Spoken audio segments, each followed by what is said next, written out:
Indrada 1, 2, 3, smile. Nag-crave tayo ng mga maasim kaya gawa tayo ng quick.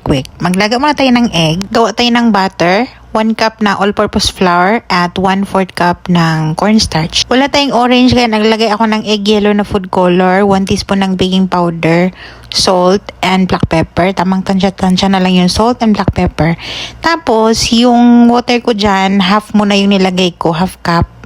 And itong all-purpose na gamit ko, sobrang takaw niya sa tubig. Kaya pag maglagay kayo, tansyahin nyo. 1.5 cup lahat ng nagamit kong water, pero tansyahin nyo pa rin, unti-unti nyong ilagay.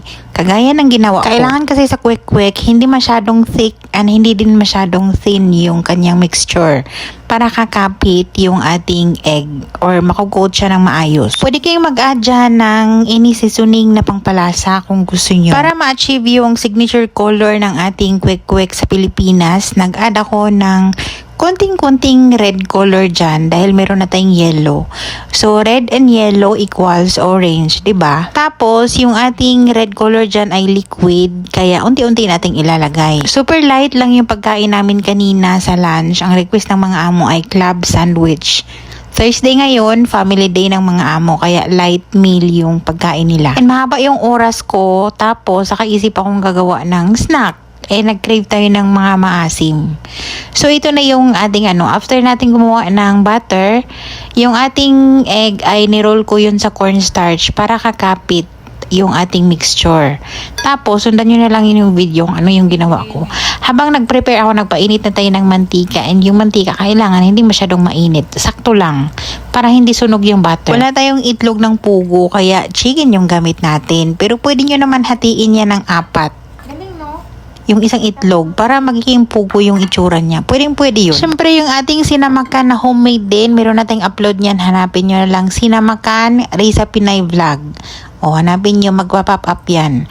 Tapos naglagay tayo dyan ng chopped cucumber and onion. Tapos yung ating sinamakan, nag-add tayo ng konting water, asin at paminta and sugar konti para balanse yung lasa. And that's it. Bahala na kayo kung ano yung ilalagay nyo dyan or ilang suka yung ilalagay nyo dyan. Siniparate ko yung suka para hindi magtubig yung ating cucumber and onion.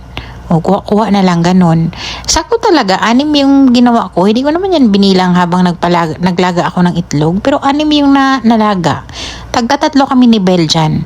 Yun yung inulam niya. 2 yung inulam niya, 1 yung in-snack niya nung morning, tapos lunch siya yung 2. Ako talaga, yan lang yung kinain ko, tapos kalahating slice ng club sandwich, yun lang yung kain namin kanina. Meron pa akong na-miss tungkol dito sa quick, mga street food.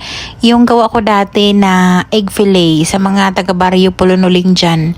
Yun yung paninda ko dati, anong year ba yun? Basta nag-shake vendor kasi ako, tapos kumuha ako ng fishball, tapos itong egg fillet yung tawag doon, and super nag-trending yun sa akin with partner ng mango shake. May story kasi yun. Kadalasan sa mga customer ko dati, estudyante, dahil nasa tapat kami ng school. Yung quick, yung 1 piraso plus yung mga sausawan, cucumber and onion, 10 na yun. Hindi madalas maka-afford yung mga estudyante. Maawa ako makarinig ng kulang yung pera ko. Kaya naisip ko, what if hatiin ko yung itlog ng 6? Large yun na egg yung ginagamit ko, aninati ko yun sa 6. Same ng butter ng quick, tapos i-coat ng breadcrumbs. Ipa-fry pa din, and then i-drizzle ng niluto kong homemade sauce with mayonnaise. Masarap yun. Nung time na yun, hindi pa uso yung mga tutorial sa online, wala pa rin akong phone.